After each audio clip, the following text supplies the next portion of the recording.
million means that they're not just going after criminals. Well, they're going after people who are in the country illegally, right? Yeah, I know, but I'm saying the criminals, this is a much bigger universe than Doesn't that make you a criminal? No, it doesn't. To come across the border illegally? Coming into the country illegally is a civil offense. It's not a criminal offense. No. Here's where Scott Jennings' frustration really lays bare the tension with Abby Phillip. If you believe democracy depends on facts, clarity, and accountability, hit subscribe. This channel exists to defend truth over noise. Scott keeps insisting, words mean something, claiming entering the country illegally is a crime. But here's the truth. Under U.S. law, most unauthorized entry is a civil violation, not a criminal offense. That distinction isn't trivial. Democracy relies on precision in language because laws and rights depend on it. Collapsing that nuance into a simple slogan doesn't clarify. It misleads. Notice the psychological layer. His repeated frustration, "I'm so sick of it," signals more than annoyance. It signals discomfort at scrutiny. Abby Phillip, calmly pressing for clarity, exposes that gap. And when he resorts to the metaphor, "You can't enter my house illegally," the conversation shifts from legal reality to emotional spectacle. A nation is not a private home. Law is not enforced by feelings. Then there's the core contradiction. Scott demands strict enforcement, labels the act a crime, and yet admits he doesn't see the promised mass deportations. Rhetoric versus reality. That's exactly where democratic accountability comes into play. If the policy is real, the results should be visible, measurable, and transparent. So the takeaway is this. Insisting words mean something is meaningless if those words ignore legal realities. Democracy begins with clarity, precision, and accountability, not volume or anger. Okay, if you come into the country illegally, here's the message. We're going to find you and send you back. I mean, I'm sorry, that's the way it is. And I think the government should pull all the levers at its disposal. I'm sorry. Here's where Abby Phillip pulls the conversation back to reality. No slogans, no metaphors, just one demand: show the evidence. In a democracy, facts are everything. When Abby asks, "Where's the finding and sending back?"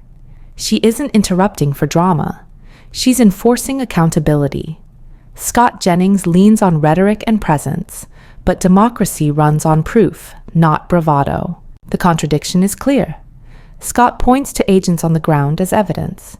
Abby Phillip points to the numbers. Measurable results, optics versus outcomes, presence versus action. Democracy rewards accountability, not appearances. Abby stays calm, framing her challenge around official government data. That's confidence grounded in verifiable fact. When someone says, "I'm just keeping it real," and invites scrutiny, it's transparency, not deflection. Structurally, this is journalism at work. Abby Phillip isn't echoing Scott Jennings. She's testing claims. If deportations are policy centerpiece, reporting numbers is a democratic obligation. Without evidence, promises collapse into doubt. Takeaway. When Scott Jennings relies on what feels true, Abby Phillip asks for what can be proven. That's democracy functioning. To find people and pull this off. It's what the American people asked Donald Trump to do. Yes, they should be deporting violent people. Yes, they should be deporting people who committed violent acts before they came here.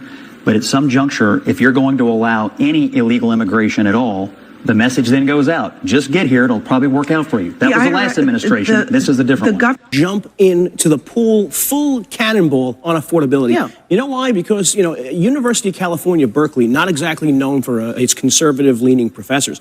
They had a study out this year that talked about affordability in red states versus blue states. The first thing Americans should actually ask themselves when they're struggling with affordability is, who is in charge of my state? Is it Democrats or Republicans? On housing and utilities, the two biggest drivers of affordability, University of California, Berkeley says red states are 50% less high cost of living. Why would that be, Joe? Could it be Well, because great. blue I'm states glad you have asked. large population centers where It's per capita. But could it be because No, I'll in tell you blue why. states, some of the largest cities in America where cost of living is higher? I don't care where you are in the I'm world. glad you asked because the study answered. I'm asking you, yeah. I'm glad you asked. It's driven by nonsensical climate policies. It's driven by the inability of free market to build housing, the inability of free market to develop housing in areas where they can't. It's property taxes, which are about a third of housing Obviously, costs. housing is a supply and demand situation. It's the largest but there contributor is way to cost of more demand in blue states than there is in red states. And look, So I'm not. You're saying there's more demand in blue states I guess what I'm where saying people is, are actually leaving, and less demand in red states like Tennessee, here's Florida, what where I'm people are saying, moving Joe, to. is actually not. I'm not disputing what the study says. What I'm saying is that I'm not sure you can make that a political statement. I'm just saying that there are some structural differences between a red state like Alabama and a blue state like New York. I'm not and one of the that. biggest structural differences is that Birmingham and New York City are not the same kind of city. New York City is not just expensive because of climate policy. It is expensive because millions of people live here. That's why. The cost of producing It's also Again, housing. I'm not saying this. I didn't make it political. University of California, Berkeley made it political. They actually compared Republican-governed states versus Democratic-governed states. I'm just saying, I'm not, listen. Here's where Scott Jennings tries to redirect the conversation, and it exposes what he doesn't want to confront. He asks, why is she bringing up cities? Instead of engaging Abby Phillip's city-by-city analysis, he questions her method. That's distraction from substance, a classic move when facts feel inconvenient. Psychologically, Scott insists, I'm not like that, signaling insecurity. Abby Phillip's calm focus on structural comparisons, cities versus states, highlights that gap. Structurally, comparing cities to states matters. Cost of living, housing policies, and urban density require nuanced analysis. Flattening that complexity into partisan framing undermines the debate. And the moral insight, when Scott frames scrutiny as bias, rushed to be against anything from the right wing, he reframes accountability as attack. Facts don't belong to a party. Democracy thrives when evidence is interrogated fairly. Takeaway: the conversation moves forward when we stay with method, numbers, and truth, not when motive replaces substance. Democrats probably need to address how they address the housing supply issue, right? Regulation does play a role. However, even with all of those things, your urban centers all around the globe are more expensive than less urban centers. So just from a basic Red states have urban centers. standard. Miami, Houston, Dallas. Okay. I mean, you can go through the list. There's a lot of urban centers in red states. Yeah, I understand that. Those but the are biggest lower ones are cost where? of living. The Those are biggest lower ones are cost where? of living. In this country, obviously, is Chicago, New York, and LA. All right. But number So let's move on. 5, All right, 6, let's move 7, on. 8, 9, and 10 are actually all the in American states, red public. states. Here's where Scott Jennings really lets his frustrations slip into personal commentary. Because once the debate stops being about facts and turns into mockery, especially of Abby Phillip's style or identity, you see the underlying tension. Notice what he says.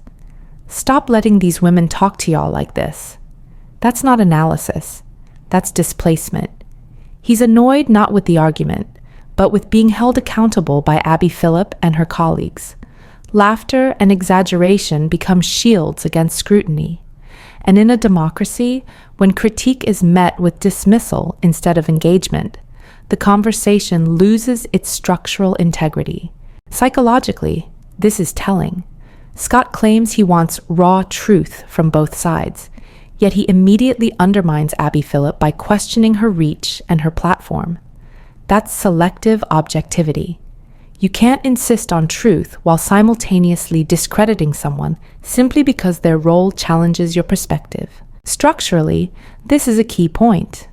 Journalism's role, Abby Phillip's role, is to question, to press, and to illuminate gaps between claim and evidence. Reducing it to partisanship or entertainment does a disservice to the democratic process. Accountability isn't optional, and influence isn't proof of correctness. And here's the moral insight. Scott's commentary on demographics, audiences, and who deserves to be heard exposes a bias that's easy to miss. The assumption that authority is granted by popularity rather than expertise or evidence. Democracy thrives when voices are judged on substance, not style or reach. So the takeaway is clear. When debate dissolves into mockery, selective critique, or assumptions about audience, it's a sign the argument has left the field of fact and entered the field of ego. Truth doesn't need applause. It needs scrutiny. And that's exactly what Abby Phillip provides.